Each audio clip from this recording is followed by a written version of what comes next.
एक बहुत बड़ा मिथ है कि history is actually record of some events in the past, जबकि इतिहास केवल था में नहीं है, अगर उसका उपयोग देखें तो आज की राजनीति में भी है। क्या हिस्ट्री का कोई इम्पैक्ट आपकी प्रेजेंट इकोनॉमी पे भी हो सकता है? क्या हिस्ट्री का कोई इम्पैक्ट आपके फॉरेन पॉलिसी पर या दूसरे देशों से आपके संबंधों पर? तो मुझे लगता है कि इस बात पर तो आप सहमत होंगे। आप कहेंगे बिल्कुल सर, अगर जिसके साथ हमारे हिस्टोरिकल लिंक्स हैं, कॉमन कल्चर, हमारे वो एट्रीब्यूट्स कॉमन है, तो वो एक बेसिस बनता है उस देश के साथ हमारे रिश्तों को बेहतर करने का। जैसे कि आप जानते हैं कि बुद्धिस्ट लिंकेजेस इन साउथ ईस्ट एशिया, राइट? ऐसी कॉमन कल्चर एट्रीब्यूट्स हम देखते हैं साउथ एशिया में, साउथ ईस्ट एशिया में, तो हाँ, वो एक इन्फ्लुएंस रखता है। लेकिन आज का मुद्दा थोड़ा इससे आगे का है। मुद्दा यह है कि कई बार हिस्ट्री को, क्योंकि history is not just about record क्या हुआ था, क्योंकि क्या हुआ था उसमें से काफी चीजें छोड़ दी जाती हैं, कुछ ही चीजों को इंपॉर्टेंस दी जाती है। और कई बार क्या हुआ था वो एक ऐसी भाषा में था जो आज की जनता पूरी तरह इंटरप्रेट नहीं कर सकती। क्या पाली या संस्कृत या तमिल या अदर जो भी भाषाएं हैं, या और जो इंस्क्रिप्शंस पर जो सिंबल्स यूज किए गए हैं, तो क्या आम जनता उसको इंटरप्रेट कर सकती है? नहीं। तो रेस्पॉन्सिबिलिटी आती है हमारे हिस्टोरियंस पर। अब भारत में जो अभी तक हम इतिहास पढ़ते हैं वो एक्चुअली उसमें एक बहुत बड़ा इन्फ्लुएंस रहा है ओरिएंटलिस्ट स्कॉलर्स का। आसान भाषा में बताऊं तो जो ब्रिटिशर्स द्वारा अपॉइंट किए गए थे या सपोर्ट जिनको किया गया था, जिन हिस्टोरियंस को, जिनको इंडोलॉजिस्ट कहा गया, यानी कि जिसकी इंडिया पर कुछ विशेषज्ञता थी। ब्रिटिशर्स चाहते थे कि तुम भारत क्या है हमें जरा बताओ, क्योंकि जिस पर राज करना है उसके बारे में समझ तो होनी चाहिए, और फिर हम भारतीयों को बताएंगे कि वो हैं क्या। तो actually majority of Indian history is actually influenced by these historians. अब मैं एक एक चीज को प्रूव करने वाला हूं, बिकॉज उसी समय पर अलग अलग इतिहासकार अलग अलग पॉइंट रख सकते हैं, राइट? लेफ्टिस्ट हिस्टोरियंस अलग पॉइंट रखेंगे, अदर हिस्टोरियंस अलग पॉइंट ऑफ व्यू रखेंगे। लेकिन मुद्दा यह है कि इंडिया को तो अपने पूरे इतिहास से ही जाना जाना चाहिए ना। Why being selective, why leaving great empires of south India? आप दिल्ली सल्तनत के बारे में पढ़ते हैं, मुगल्स के बारे में पढ़ते हैं, और अन्य कुछ जैसे मौर्यन एम्पायर के बारे में पढ़ते हैं, गुप्तास के बारे में पढ़ते हैं, लेकिन चोलास के बारे में, पांड्यास के बारे में, विजयनगर एम्पायर के बारे में कितना पढ़ते हैं या कितना आपको जानकारी दी गई है? फिर आप सोचें सर, फर्क पड़ता है क्या? बिल्कुल फर्क पड़ता है। एक्चुअली सबकॉन्शियस लेवल पर इन चीजों का क्या इंफ्लुएंस है, ये हम पर राज करने वाले ब्रिटिशर्स हमारी आज की जनता से बेहतर जानते थे। एग्जाम्पल देता हूं मैक्स म्यूलर का, फेमस इंडोलॉजिस्ट। तो उन्होंने भी जो थ्योरी दी, जैसे आर्यन इन्वेजन थ्योरी, और इस नैरेटिव को सपोर्ट करने वाले अन्य कई लोग हैं जिनका मानना है कि एक्चुअली जो नॉर्थ में लोग रहते हैं, जो लाइट स्किन्ड हैं, यानी कि जिनका रंग जो है लाइट है, उनका कनेक्शन एक्चुअली वो अदर रेस से है, यानी कि वो यहां पर आए थे, इन्वेजन आए थे। जो ओरिजिनल इनहेबिटेंट्स थे वो द्रविडियंस थे। आपको नहीं लगता है जो नैरेटिव है ये नॉर्थ और साउथ में एक डिवाइड ला रहा है?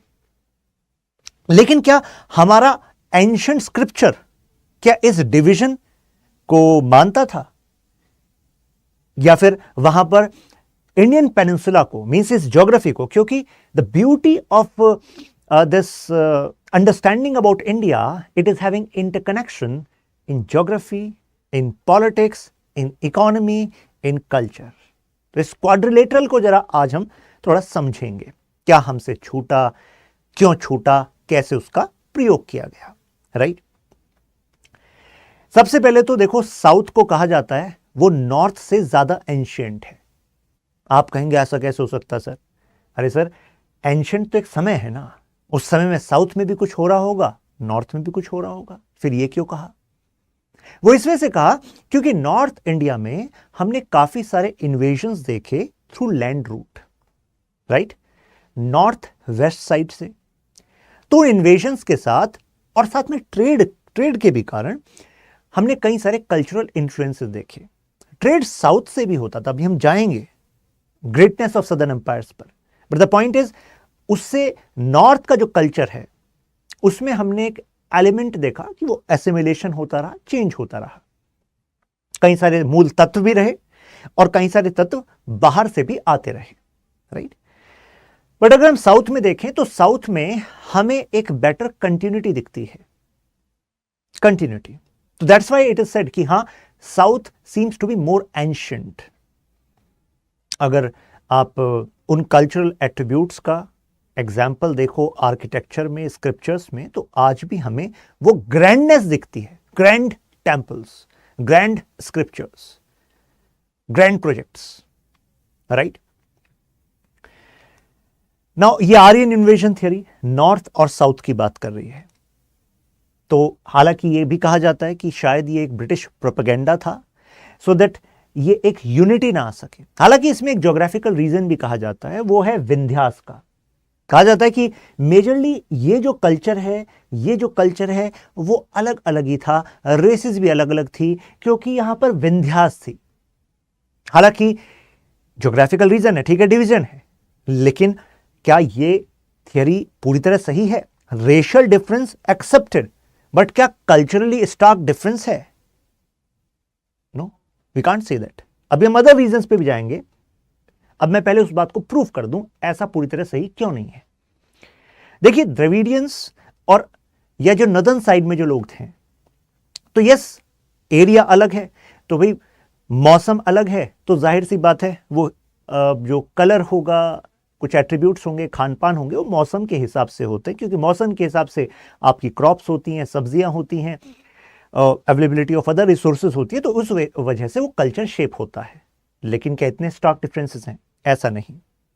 जनरल बिलीफ तो ये था। लेकिन अब अगर आप आगे देखें तो हम देखते हैं कि कल्चरल एसिमिलेशन भी होता रहा। एसिमिलेशन का मतलब होता है कि नॉर्थ और साउथ में बहुत सारी कल्चरल कॉमननेस है। जैसे अगर आप आर्यन की भी बात कर रहे हो, आर्यन इन्वेजन की बात कर रहे हो, तो भी बियॉन्ड विंध्यास कितने सारे जो एम्पायर्स हैं नदन एम्पायर के, उन्होंने दक्कन तक राज किया है। तो फिर ये विंध्यास इतना बड़ा डिवीजन कैसे? जैसे संगम क्लासिक में, संगम लिटरेचर, तमिल लिटरेचर, उसमें भी ये बात है कि they were considering that whole Indian geography as their motherland. Puranic accounts अब जैसे बताते हैं कि जो ऋषि अगस्त्य हैं वो विंध्यास को क्रॉस करके गए थे, और जो नॉर्थ में जो उस समय का धर्म पॉपुलर था, सनातन, इन आइडियाज को यहां पर लाए थे विंध्या माउंटेन्स को क्रॉस करके। अब यहां पर एक इंटरेस्टिंग बात है, एक थ्योरी है कि साउथ इंडिया में जो धर्म था वो actually it was based on nature के जो सिंबल्स हैं उनकी उपासना करना, उसी के बेसिस पर कुछ डीटीज होना। और ये कहा जाता है कि ये जो पार्ट जो फैक्टर्स हैं हमारे साउथ इंडिया में प्रेजेंट थे, वही फैक्टर्स फिर हमने देखा उनका इन्फ्लुएंस नॉर्थ इंडिया में। तो नॉर्थ इंडिया में भी कितने सारे जो डीटीज जो हिंदू धर्म में फॉलो किए गए, वो पहले कहां पर फॉलो हो रहे थे? साउथ में। This is one aspect. तो common belief, common god, goddesses, common modes of worship, तो एक तरीके से यहां पर एक यूनिटी वाला एस्पेक्ट हमने देखा। और इससे हमने देखा कि डिफरेंट जो फिलॉसफीज हैं, वैराइटीज हैं, उन सब के होते हुए भी there was a sense of commonness. अब एक रीजन कहा जाता है, दोबारा उस बात पर आते हैं कि भाई फिर भी दिल्ली ने, या फिर हम कहें कि आज के इतिहास में फिर भी साउथ की जो ग्रेट जो एम्पायर्स हैं उस पर इतना जोर क्यों नहीं, या हिस्टोरियंस ने उसके बारे में इतना ज्यादा क्यों नहीं लिखा भाई, या क्यों नहीं पढ़ाया जाता? तो उसका एक लॉजिक दिया जाता है कि देखो, नॉर्थ में मेजरली कोई एंशंट की ही बात करें तो एक भाषा जैसे संस्कृत, और संस्कृत के भी विभिन्न रूप हुए हैं अलग अलग एज में। कहा जाता है 4th सेंचुरी में पाणिनि का आना, और उसके बाद ग्रामर का एस्पेक्ट वहां पर एलिमेंट जुड़ना। तो संस्कृत के भी अलग अलग स्टेजेस देखी हमने, लेकिन संस्कृत मोरओवर एक मेजर भाषा थी जिसमें जो उस समय हो रहा था उसके बारे में लिखा जा रहा था। और एक और आपको बात बता दूं कि एंशंट में अगर हम लैंग्वेज की बात करें तो ऐसा नहीं था कि हर समय पर लिखा जा रहा था, यानी कि there was a system of shruti, यानी कि याद करना और बोलकर उस समय जो भी हुआ, जो भी स्क्रिप्चर्स हैं, जो भी बातें हैं, वो कम्युनिकेट करके वो ट्रांसफर होती थी टू द नेक्स्ट जनरेशन, फिर बाद में जाकर वो लिखी जाने लगी। और ऐसा ही कुछ हमें साउथ में भी दिखता है, in even with the Tamil language, ancient language, ancient scriptures. In Tamil we have this cultural diversity, we have this richness in language. अगर आप नॉर्थ के उस एरिया को देखो तो उसमें आपको बड़े स्तर पर एंशिएंट में कोई एक भाषा का प्रभाव दिखेगा। आने वाले समय में जब हम एंशिएंट से मिडीवल एंड मॉडर्न की तरफ जाते हैं तो जाहिर सी बात है कि फिर वहां पर भाषा में भी अलग अलग बदलाव होने को दिखते हैं ड्यू टू द इन्वेजन। जो मैंने आपको बताया कि एसिमिलेशन होता रहा, इन्वेजन होता रहा, एक समय फारसी, एक समय आपकी Hindi, emerged way later, right. But एक तरीके से वो कॉमननेस रही। अगर हम साउथ में देखें तो उतने ही एरिया में हम देखते हैं कि different languages were there. Means आप मलयालम देखते हैं, आप तेलुगु देखते हैं। मलयालम का भी लिंक कई सारे वर्ड्स का हम देखते हैं कि संस्कृत से there is a link. But the point here is कि तमिल, तेलुगु, मलयालम, तो वहां पर हम एक डाइवर्सिटी देखते हैं। अगर उस राज्य में या उस समय में समकालीन जो भी वहां पर लोग मौजूद थे तो वो अगर कुछ लिख रहे थे तो उसका ट्रांसलेशन करना जो इस इंडियन पेनिनसुला पर राज कर रहा था उसके लिए that must be a task. You have to learn every language, और हर एक लैंग्वेज का ना एक कंटेक्स्ट होता है। जब आप ट्रांसलेट करते हो तो translation is not just about text, it is about context. तो इतिहास का एक बड़ा रोचक पक्ष यह है कि केवल भाषा की शब्द और व्याकरण यानी कि केवल वर्ड्स का ज्ञान आपको हो गया और ग्रामर का ज्ञान हो गया आपको, तो इसका मतलब यह नहीं है कि आप किसी बुक को एक्चुअली ट्रांसलेट कर देंगे। द रीजन इज क्योंकि जब तक आपको उस समय में क्या चल रहा था, कंटेक्स्ट क्या था, क्या सिचुएशन थी, कौन से मेजर आइडियाज थे, तब तक आपको उन सेंटेंसेस का मर्म नहीं पकड़ में आएगा। तो ये कुछ कॉम्प्लेक्सिटीज थी। इस वजह से कहा जाता है कि there was one complexity to actually interpret fully what was happening. अब ये विंध्यास वाला लॉजिक दिया जाता है। Vindhyas this was one of the reason. वैसे अगर नदन एम्पायर के एक और लॉजिक को देखें तो वो कहा जाता है कि नदन में जो एम्पायर हैं उन्होंने तो विंध्यास, नर्मदा को क्रॉस करके दक्कन तक राज किया।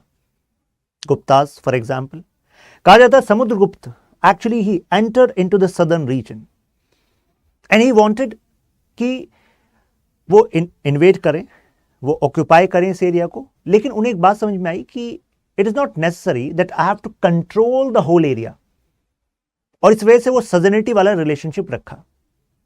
हालांकि अगर पॉलिटिकल हिस्ट्री को देखें तो उस समय के हिसाब से वो एक यूनिक कदम था। कहा जाता है कि अल्टरनेटिव यानी कि occupation could have been a possibility, but उन्होंने कहा कि अगर उन्होंने समुद्रगुप्त को एक लॉर्ड मान लिया है तो इसके हिसाब से अब अलग अलग जो प्रिंसिपैलिटीज हैं, छोटे छोटे राज्य हैं, वो अपने हिसाब से काम करते रहे, देयर इज नो प्रॉब्लम।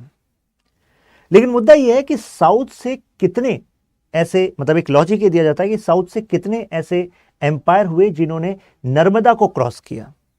हमने चोलास के टाइम में, अभी हम आएंगे चोलास, इस समय पर उनको हमने जैसे राजा वन के समय पर हमने उड़ीसा और बंगाल की तरफ एक्सपेंशन उनका देखा। बट द पॉइंट इज कि ये जो नॉर्थ इंडिया की मतलब जो पूरा इस इंडियन पेनिनसुला की हिस्ट्री है, इसमें ज्यादातर जो कैपिटल थी वो कौन सी रही हैं?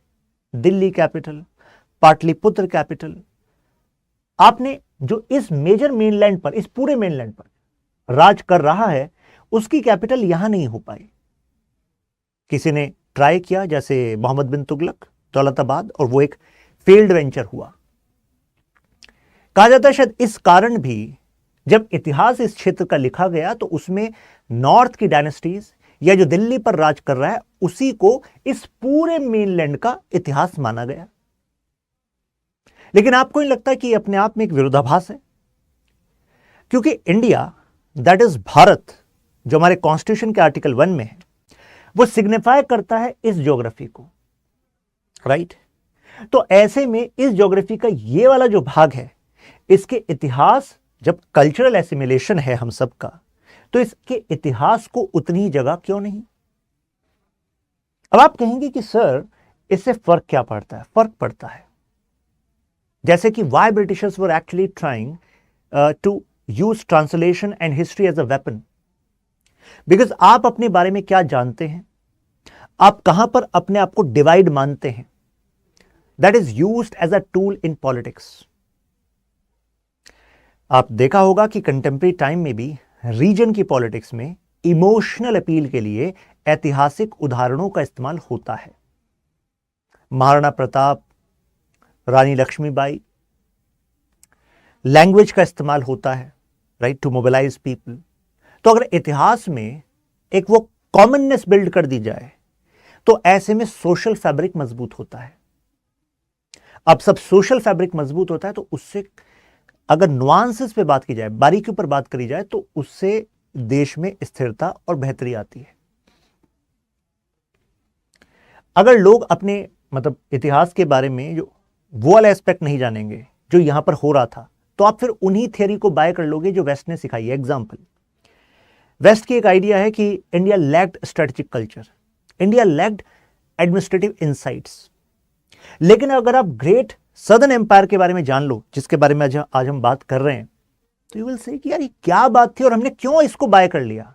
वो इसलिए आपने बाय कर लिया क्योंकि आपको इस एरिया में इस एरिया की पूरी जानकारी दी नहीं गई, जो कि पूरा भारत था, भारत है, जो भारत रहेगा।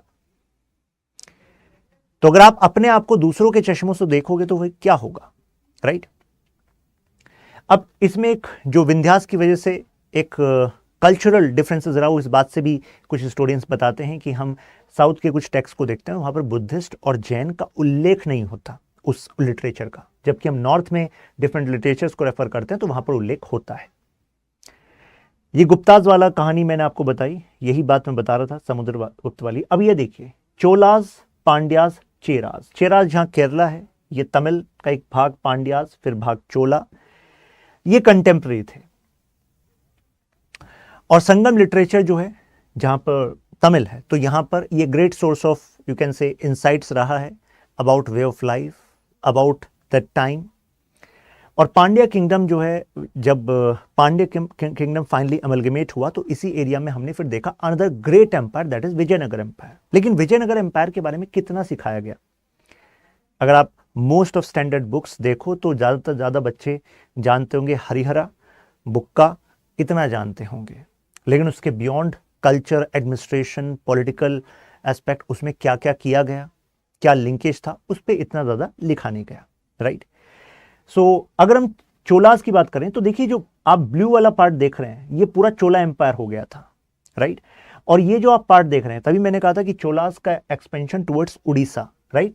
तो ये चोलास का इन्फ्लुएंस था। एक समय पर चोला, ये जो श्रीलंका का बड़ा भाग है, जो नदन पार्ट है, इसको इन्होंने ऑक्यूपाई किया हुआ था। और एक और बात है कि देखो, idea of India as a nation, right, it was emerging, right. For Cholas this part was there part of territory, मतलब ये वाला भाग वो उनके लिए उनका देश था। मॉडर्न टाइम में श्रीलंका बन गया अलग से। चोलास का इंफ्लुएंस हम यहां पर, यानी कि जहां पर इंडोनेशिया है, कंबोडिया है, तो यहां तक देखते हैं। शैविज्म को कंबोडिया में स्थापित करने का श्रेय चोलास को जाता है। तो यानी कि आपको नहीं लग रहा कि ये strategic insight was very much there, administrative insights were very much there. आज हम 3 टायर एडमिनिस्ट्रेटिव सिस्टम की बात करते हैं, यूनियन, प्रोविंसेस और local government. Cholas were having this system. आज हम अपनी ब्यूरोक्रेसी को भी 2 लेवल में डिवाइड करने की बात करते हैं, दे वर हैविंग दिस सिस्टम। तो कहने का मतलब है, चाहे एडमिनिस्ट्रेटिव इनसाइट की बात की जाए और पॉलिटिकल इनसाइट्स की बात की जाए, स्ट्रॉन्ग नेवल प्रेजेंस की बात की जाए, दे वर हैविंग दिस। राजराजा चोला, राजेंद्र चोला, तो इनके समय में एम्पायर को ह्यूज ग्रोथ मिली। अब जरा इनके बैकग्राउंड से कनेक्ट करते हैं।